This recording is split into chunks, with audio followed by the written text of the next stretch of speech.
We are back and we are here to break down three more new movies, two of which I've seen and Noah's going to ask me about that we'll start with, and then we'll end with the one that he saw that I have some fun questions for.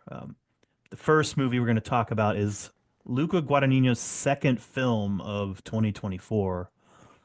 That is the Daniel Craig led film Queer. It is a film based on the book of the same name by William S. Burroughs that was a sequel to his first novel. And it was kind of like famously never fully finished. Never, he just kind of stopped giving a shit about it halfway through writing it and was just like, oh, well, then this happens and that happens. And then, whatever. I don't like this anymore. I'm done with it. Hmm. Um, which I think kind of you could kind of tell that that's what drew Luca to the project in general. Um, when you start getting really into the meat of this movie, you can see that he likes the idea of being able to finish the story in his way, I'll say. But Yeah. yeah, so Daniel Craig is the star of this movie.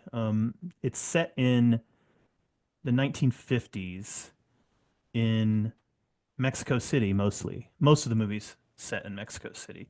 And we kind of just in a lot of the ways of, like a Hunter S. Thompson world or a Bukowski world, or in this case, Burroughs, those those dudes all kind of their main characters are kind of obsessed with going down a dark hole with vices, and that's kind of how you're introduced to them, and that's they're never going to change mostly. And Daniel Craig really kind of disappears immediately into this role. Again, kind of like with Angelina Jolie, this is the first kind of really serious, kind of like challenging role we've seen in a long time. I mean, Benoit Blanc is a different thing in the Knives Out movies. Like that's just Yeah, kind but of that's like, he's having fun, yeah, he's just you know? yeah, Like I'm thinking Girl with the Dragon Tattoo probably was the last time, right? was the last time he had a nuanced role, like because I don't Yeah. count Bond. No, of course not. Um, I don't even know what year did Dragon Tattoo come out at this point. It's I been a think minute. like 2012, something like Yeah. that. So that's a dozen years ago already.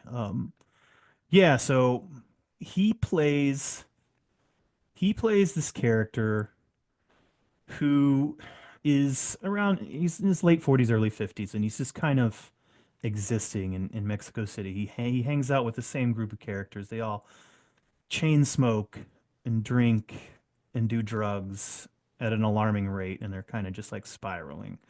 And that's their group. So we know him as Lee. He's the main character, and he eventually will come in contact with a much younger, handsome, kind of magnetic figure, uh, played by relative newcomer Drew Starkey. Don't know if I'd seen him in anything else before this. He didn't really look familiar. Uh, he is kind of like desired by everyone in this small town, in this community. Instantly, you can tell, both men and women. And Lee has his whole world kind of rocked by just the presence of this person. So he's infatuated with this guy. And he's trying to figure out if this guy is interested in men or not. And they have this ongoing relationship that privately is one thing, but publicly is a little bit different. And Lee kind of struggles with that internally. And so in Luca Guadagnino's own way, it kind of goes off in 100 different directions from there. But yeah, um, you got Jason Schwartzman in here in a Hmm. very different role for him. It was kind of Really? impressive to see him go in a totally different direction than I've ever seen him go before. What direction is that? Just a just one of those guys who he wants he's he wants to be the guy the guy that hosts all the parties, the guy that's there, but he's a guy who desperately also has a fascination with threesomes and just a drug addiction, and it's an interesting. And he looks much different than I've ever seen him look. Hmm, Um, he's got a pretty substantial beard, and he even looks like a little stockier. It looks a little different. He's fun in the movie. Um, but yeah, Trent Reznor, Atticus Ross also are back. They did the Challenger score. Now they're doing this one. It's a much different score than Challengers. yeah. It's also good. It's not as much of a standout as Challengers, as far as like the importance of the score to Challengers is like much more prominent than in this movie. But this movie is much more subtle in a lot of ways until the third act becomes the third act in a wild card. Um, I think that Hmm. the third act is I think you're either gonna love it or hate it kind of thing. So yeah, Um, so Drew Starkey, we have seen him before. have we? For a movie that we talked about on this podcast, Which movie is that? The Devil All the Time. Oh my God, I forgot about that movie. Yeah, he's also in that American Animals movie that I wanted to see. Oh, I didn't see that. And then he's in that Michael B. Jordan movie, Just Mercy. Oh, I saw that. I just don't remember him in it. And then he's in that new remake that they made of Hellraiser. Oh, right, the Hulu thing. Yeah, Hulu Raiser. So yeah, so Drew Starkey. Once I got over the fact that most of his role is written to be as a figure of desire, Hmm. most instead of an actual living, breathing person, um, I got over the fact that his performances can seem very wooden at times. I see. But he's mostly just there to be like a sculptured, chiseled, wonderfully beautiful looking man, Mm, which he achieves.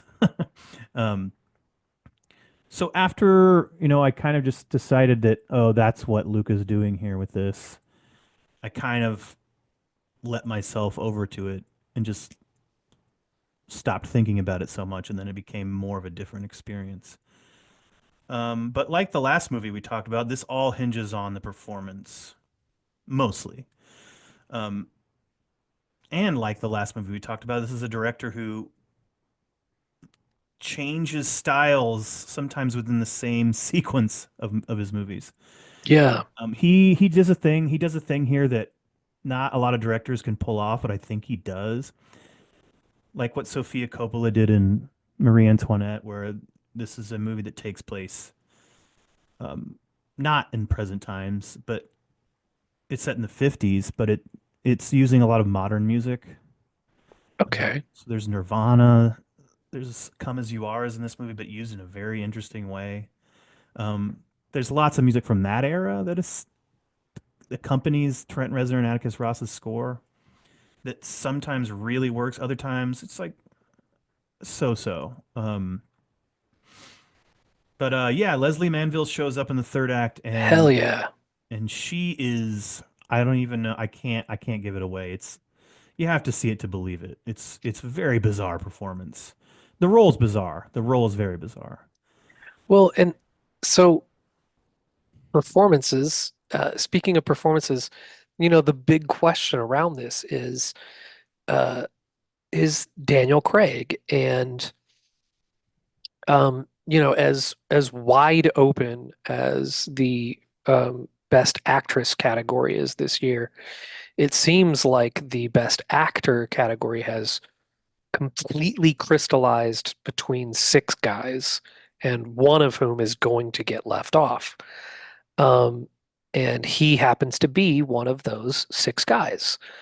Um, how is he in this? That's the question. Yeah, Oh, how is he? Is he award worthy? it's the best performance of his career, easily. Easily the best performance of his career. Definitely, definitely. That's I mean, saying something. he loses himself entirely in the role in a good way. Yeah, He is the best part of the movie.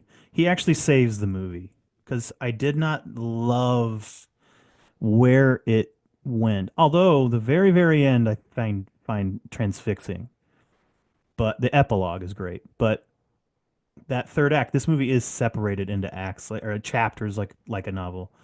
Um, it's a pretty significant 30 minutes in that third act chapter that does tend to kind of lose, at least lost me a little bit from what it had already built up, I thought it built up quite nicely. There are I would say it's a fearless performance. It's not an and this man does he just drown in a pool of sweat throughout this whole movie. I mean, he's really going for it, and you could just tell him and Guadagnino are on the same page throughout this whole thing. Um, I loved the performance so much that it completely transformed my ultimate opinion of the movie by the very end. which is I'm at a 4 on this. nice. So we're gonna talk about the six. You got a list of the six guys you were mentioning. Oh, yeah, absolutely. So it is pretty much entirely all of the precursors have been pretty much the same. It's Let me guess. okay, hit me. Adrian Brody. Yes. Um, okay, I'll just say Daniel Craig. Duh. Yep. Timothy Chalamet. Yep. That's Uh, half. You got half of them. what else? Man. Coleman Domingo for Sing Sing. Okay, go Um, ahead. Hit me with the last one then. well, now you got me forgetting them. Uh,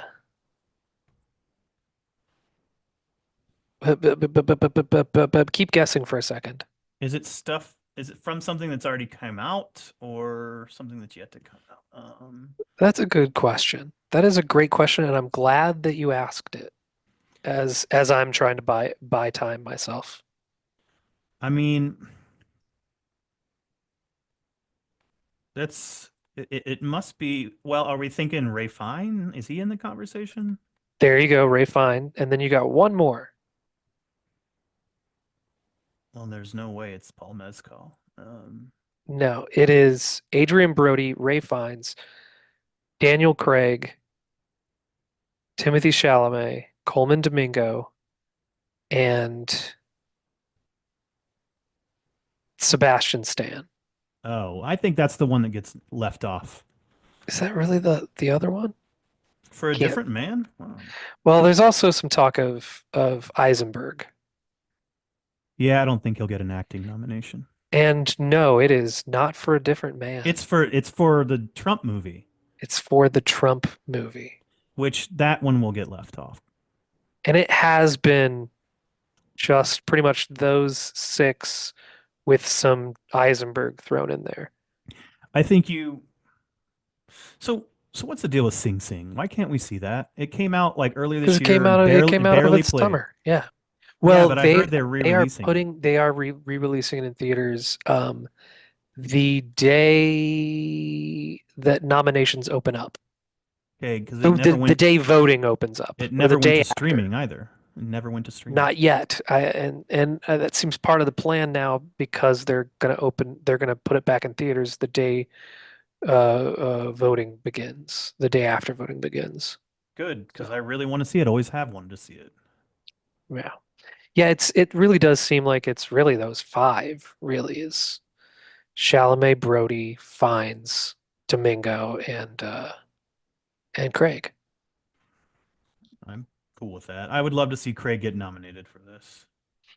There's a very good chance he will.